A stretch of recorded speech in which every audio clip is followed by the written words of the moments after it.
Hello class 12th वाले बच्चों, this is day 24 July 2020। Physics का क्लास अभी लगातार आ रहा है। मैथ्स का क्लास थोड़ा सा रुका हुआ है। आप लोग पीछे बोर्ड लेवल पर तैयारी कर लीजिए। मैथ्स का क्लास थोड़ा सा रुका, अभी फिजिक्स में तेजी से आगे बढ़ेगा। लेक्चर 5 है करंट इलेक्ट्रिसिटी का, टॉपिक है रेजिस्टिविटी।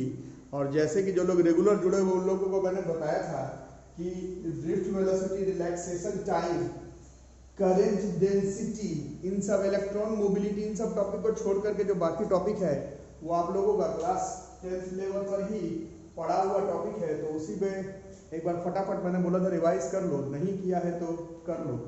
तो कल के क्लास में बताएगा ओम्स लॉ के बारे में। ओम्स लॉ से आया फैक्टर रेजिस्टेंस।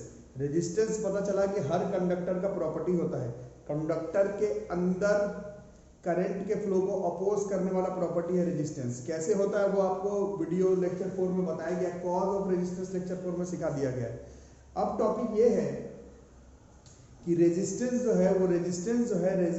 है वो प्रॉपर्टी तो होता है कंडक्टर का, बट वो कुछ external factors of the conductor के ऊपर डिपेंड करता है। कल के क्लास में सिखाया गया था कि रेजिस्टेंस को फ्रिक्शन का एनालॉग माना जाता है। तो फ्रिक्शन भी तो एक सरफेस का ही होता है। Class 7th 8th 9th 10th और 11th में आपने पढ़ा, बट उसमें भी आपने पढ़ा था कि अगर आप तेल लगा ले, घिस दें, थोड़ा पाउडर लगा लें तो फ्रिक्शन का वैल्यू आगे पीछे हो सकता है। सरफेस को अगर जानबूझ करके उबड़ खाबड़ कर दे, प्लेन कर दे, तोड़ फोड़ कर दे, पानी डाल दे तो फ्रिक्शन का वैल्यू में चेंजेस हो जाता है। उसी तरह से रेजिस्टेंस भी कंडक्टर का प्रॉपर्टी है, बट खास प्रॉपर्टी नहीं है। क्योंकि ये भी प्रॉपर्टी तो है बट एक खास प्रॉपर्टी नहीं है, क्योंकि कुछ फैक्टर्स को आगे पीछे करने से रेजिस्टेंस ऑफ अ कंडक्टर को हम लोग चेंज कर सकते हैं। तो ये टॉपिक भी आपने क्लास 10th में पढ़ा था, उसी को हम लोग अब थोड़ा सा एक बार और लिख लेंगे, याद कर लेंगे।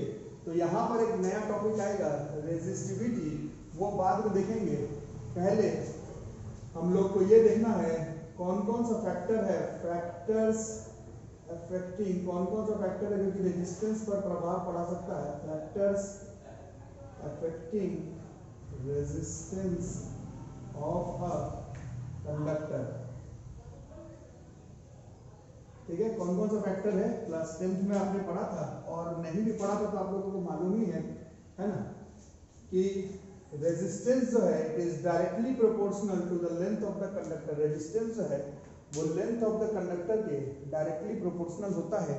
तार को जबरदस्ती लंबा करते जाओगे तो उसका रेजिस्टेंस बढ़ता ही चला जाएगा, और रेजिस्टेंस अगर बढ़ता ही चला गया तो करंट को फ्लो करने में असुविधा होगी। रेजिस्टेंस ज्यादा, लेंथ ज्यादा, रेजिस्टेंस ज्यादा, करंट कम, मतलब करंट के फ्लो में दिक्कत होगा। लेंथ ऑफ द कंडक्टर से रेजिस्टेंस का रिलेशन डायरेक्टली प्रोपोर्शनल है।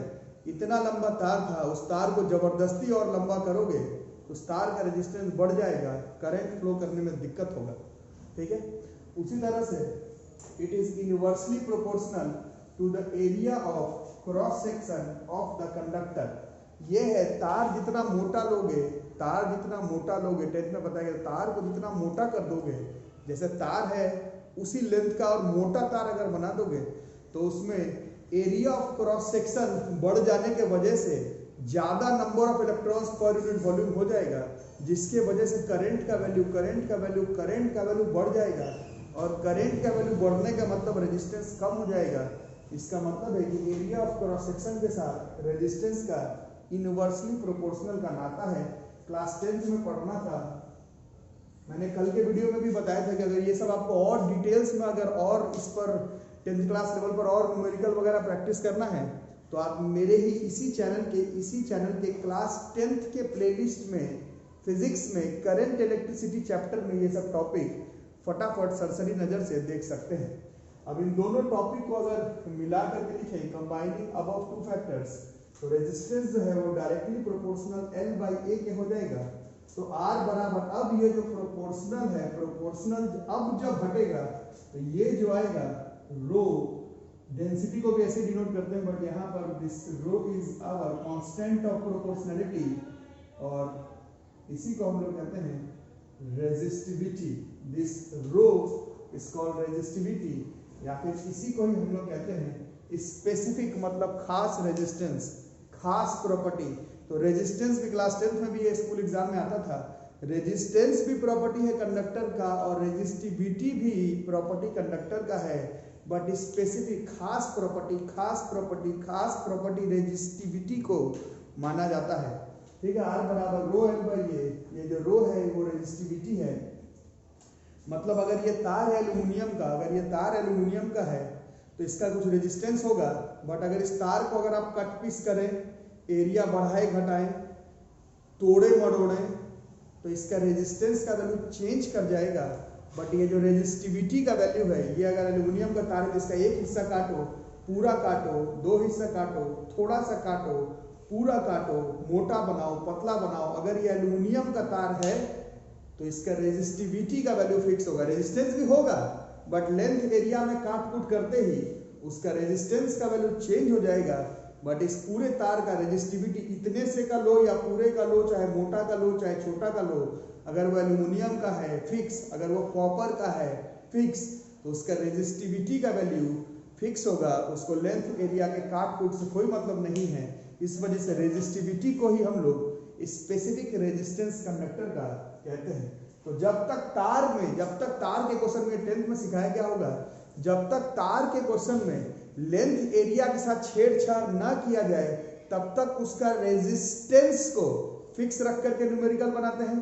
और सेकंड पोर्शन जहां पर आपको लगे कि तार का क्वेश्चन है बट उसका लेंथ एरिया मोड़ा तोड़ा काटा मरोड़ा हुआ है, तो वहां पर उसका रेजिस्टिविटी को फिक्स रखते हुए न्यूमेरिकल आपको बनाना है। हम लोग करेंगे अभी न्यूमेरिकल, बट इसको याद रखना।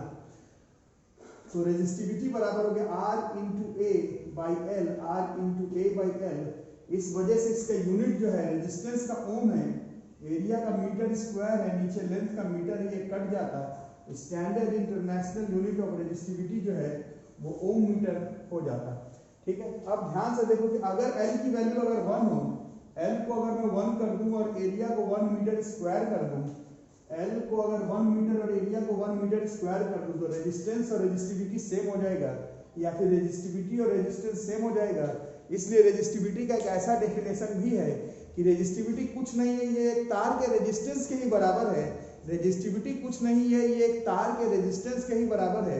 रेजिस्टिविटी कुछ नहीं है, ये एक तार के रेजिस्टेंस के ही बराबर है, बट उस तार का लेंथ 1 मीटर और एरिया भी 1 मीटर स्क्वायर होना चाहिए, क्योंकि अगर एक हुआ तो रेजिस्टेंस रेजिस्टिविटी सेम है। एक से ज्यादा लेंथ बढ़ाए, एरिया घटाए, कुछ भी किया, तब रेजिस्टेंस रेजिस्टिविटी के बराबर नहीं है। तो एक तरह का डेफिनेशन ये भी है कि रेजिस्टिविटी एक्चुअली में वही रेजिस्टेंस है कंडक्टर का जो उस कंडक्टर के 1 मीटर लेंथ पर और 1 मीटर स्क्वायर पर होता है। वैसे resistance and resistivity has a difference in formulas as well as applications. इसको हम लोग याद कर लेंगे। और समझने वाली बात यह है कि कल के वीडियो में बताया गया था कि ये टॉपिक तो 10th में भी पढ़ना था, तो 12th में क्या पढ़ना है? 12th में ये पढ़ना है कि ये सब एक्सटर्नल फैक्टर है। एक्चुअली में रेजिस्टिविटी भी टेम्परेचर आगे पीछे करने पर चेंज हो जाता है, कंडक्टर का, इंसुलेटर का, सेमीकंडक्टर का, और रेजिस्टेंस भी। अभी तक हम लोग पूरा चैप्टर ओम्स लॉ पर बेस करते हुए बना रहे हैं, बिना टेम्परेचर डिपेंडेंसी के कर रहे हैं। बट हम लोगों को मालूम है कि टेम्परेचर पर चेंज करने पर रेजिस्टेंस और रेजिस्टिविटी में प्रभाव पड़ता है। 10th में भी मालूम था कितना प्रभाव पड़ता है, उसके लिए हम लोगों को जेन्युइन फॉर्मूला का जरूरत पड़ेगा, जो कि हम लोग को 12th में पढ़ना है, पढ़ेंगे।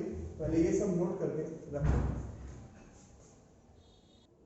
अब देखो इस चैप्टर का सबसे इंपॉर्टेंट टॉपिक दोबारा से आ गया। सबसे important topic, boards point of view पर बोलो चाहे जेई पॉइंट ऑफ व्यू पर बोलो, चैप्टर का सबसे इंपॉर्टेंट टॉपिक दोबारा से आ गया। 10th में तो पढ़े थे फैक्टर्स अफेक्टिंग रेजिस्टेंस, बट अब 12th में हम लोगों को पढ़ना है कि रेजिस्टिविटी तो स्पेसिफिक रेजिस्टेंस है ही, बट वो भी कुछ फैक्टर्स के ऊपर डिपेंड करता है। 10th के बुक में भी थोड़ा सा लिखा हुआ था कि रेजिस्टिविटी भी टेम्परेचर के ऊपर डिपेंड करता है, बट कैसे, क्यों, किस लिए, उसको अभी हम लोग देखते हैं। ध्यान से देखना। तो ड्रिफ्ट वेलोसिटी पहले प्रूफ कर चुके हैं कि ये E बाई एम टॉ होता है, drift velocity of free electrons, ये पहले कर चुके हैं, नहीं देखा तो देख लो। और ये भी प्रूफ कर चुके हैं I बराबर NaEVd, है ना, इसमें Vd के जगह पर पुट कर दिया E बाई एम टॉ, तो I बराबर NaE square E by m tau हो गया। ये सब पहले प्रूफ करवा जा चुका है। अब इलेक्ट्रिक फील्ड जब तक सेटअप नहीं करते हैं तब तक ड्रिफ्ट वेलोसिटी का कॉन्सेप्ट नहीं लगता, ये पहले पढ़ा चुका हूं, तो इसको मिला दो। E के जगह पर V/L सेट कर देंगे, इस E के जगह पर V/L सेट कर देंगे, तो ये I बराबर NAE² VML टॉ हो गया। अब V/I, अगर I को इधर लेकर के चले आए तो V/I, और उस तरफ कौन चला जाएगा तो ML/NE² A टॉ हो गया। अब अगर ध्यान से अगर हम लोग ओम्स लॉ अगर याद आ रहा है तो V/I के रेशियो को एक कंडक्टर में एट एन इंस्टेंट V/I के रेशियो को ही हम लोग रेजिस्टेंस कहते हैं। तो V/I के जगह अगर रेजिस्टेंस लगा दें तो this is ML/NE² tau A। Class 10th में पढ़ाई कर, अभी थोड़ी देर पहले भी लिखवाया गया। कुछ लोग जो लोग थोड़े से एक्साइटेड रहते हैं पढ़ाई को लेकर, उन लोग को लग रहा होगा लेंथ पर डायरेक्टली प्रोपोर्शनल कैसे, एरिया ऑफ क्रॉस सेक्शन पर इनवर्सली प्रोपोर्शनल कैसे। तो 10th में था डायरेक्ट, 12th में जब देखो R जो है वो L पर डायरेक्टली प्रोपोर्शनल है और R जो है वो A के इनवर्सली प्रोपोर्शनल है। 10thers को याद करवाया जाता है, 12thers के सामने इसका फॉर्मूला भी है, R डायरेक्टली प्रोपोर्शनल L के और R इनवर्सली प्रोपोर्शनल A के। ठीक है, यहां तक ओके। तो अभी हम लोग ने देखा था R के बारे में, तो मेरे को मालूम ही था कि ये लेंथ और एरिया पर डिपेंड करता है। बात रेजिस्टिविटी क्या, तो रेजिस्टेंस का फॉर्मूला जस्ट अभी हमने देखा ρL/A है, तो R की जगह पर हमारा आया ML/NE² टॉ A, और 10th क्लास में मालूम है रेजिस्टेंस बराबर होता है ρL/A। ये L से L और ये A से A कट गया, तो अब रेजिस्टिविटी का फॉर्मूला देखो कितना आ गया, M/NE² टॉ। ठीक है, ये रेजिस्टिविटी का फॉर्मूला आ गया। अच्छा, इसमें हर साल बच्चे मेरे से पूछते हैं ये सब फॉर्मूला याद करना है क्या, उस लोग को छोड़ करके रेजिस्टेंस का, रेजिस्टिविटी का 100% याद करना है। ओम्स लॉ V/I से R, तो ये तो 10th में भी जानते थे। ρL/A से रेजिस्टिविटी, ये तो 10th में भी जानते थे।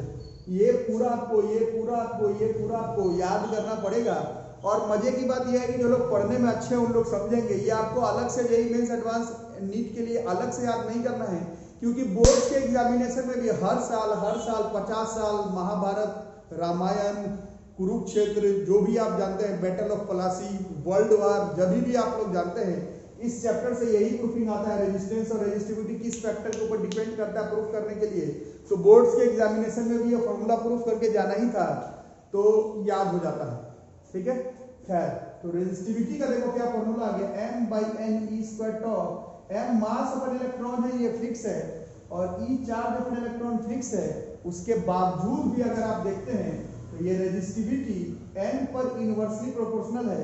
N लगातार बताया जा रहा है इस चैप्टर में, नंबर ऑफ इलेक्ट्रॉन्स नहीं है, number of electrons per unit volume है। और जो हमारे काम का सबसे ज्यादा है, ये रिलैक्सेशन टाइम के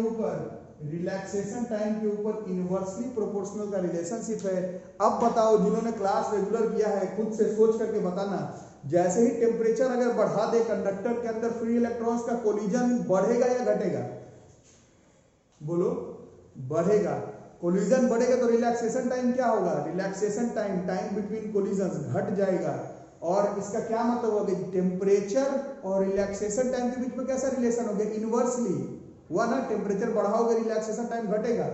और रेजिस्टिविटी और रिलैक्सेशन टाइम के बीच में इनवर्सली प्रोपोर्शनल का रिलेशनशिप है। तो फाइनली हम लोग क्या कह सकते हैं कि resistivity varies directly with temperature in case of conductor. यही बात हम लोगों को 10th क्लास से बताया जा रहा है। रेजिस्टेंस पर भी देख लेना, ये रेजिस्टेंस पर भी ये टॉ पर इनवर्सली प्रोपोर्शनल था, रेजिस्टेंस पर भी टॉ, रिलैक्सेशन टाइम, और रिलैक्सेशन टाइम का कॉन्सेप्ट टेम्परेचर के साथ है। तो 10th से हम लोगों को मालूम था कि टेम्परेचर से रेजिस्टेंस और टेम्परेचर से रेजिस्टिविटी दोनों ही का रिलेशन है, बट किस फॉर्मूला के तहत रिलेशन था वो अभी तक हम लोगों को मालूम नहीं था। अब मालूम चल गया, बट अभी भी जो लोग पढ़ने में अच्छा, अभी तक केवल ये मालूम चला कि टेम्परेचर पर डिपेंड करता है। रिलैक्सेशन टाइम के साथ तो बना लिया, कॉन्सेप्ट बैठ गया कि रिलैक्सेशन टाइम से इनवर्सली है तो टेम्परेचर से डायरेक्टली होगा, बट वो जो रेजिस्टिविटी और टेम्परेचर के बीच में डायरेक्टली प्रोपोर्शनल का रिलेशनशिप है, उससे भी एक और फॉर्मूला निकलेगा, वो हम लोग अगले क्लास में करेंगे। इस वीडियो से हम लोगों को केवल ये प्रूफ करना था कि रेजिस्टिविटी एंड रेजिस्टेंस का टेम्परेचर से रिलेशन है। जो लोग अच्छे हैं पढ़ने में, रिलेशन है, बट जो आप प्रूफिंग किए वो टेम्परेचर के साथ नहीं हुआ, प्रूफिंग रिलैक्सेशन टाइम के साथ हुआ। रिलैक्सेशन टाइम को हम लोग ऐसा सोच रहे हैं कि टेम्परेचर पर इनवर्सली प्रोपोर्शनल है, तो उसके साथ भी कनेक्शन है। उसके साथ वाला कनेक्शन वाला क्या फॉर्मूला है ये आपको कल मैं लेक्चर 6 में बताऊंगा। आज का क्लास यहीं तक रहेगा। आज के क्लास से हम लोग ये चीज एकदम क्लियर जान रहे हैं कि रेजिस्टेंस और रेजिस्टिविटी रिलैक्सेशन टाइम के ऊपर डिपेंड करता है, और ये कॉमन सेंस से मालूम है हम लोगों को कि रिलैक्सेशन टाइम और टेम्परेचर के बीच में रिलेशन है। कल देखेंगे कि सीधा रेजिस्टेंस और रेजिस्टिविटी का टेम्परेचर के साथ ही कैसा फॉर्मूला है। उसके लिए आप लोग मेरे साथ जुड़े हुए रहें। वीडियो पसंद आ रहा है तो वीडियो को लाइक करो, चैनल को सब्सक्राइब।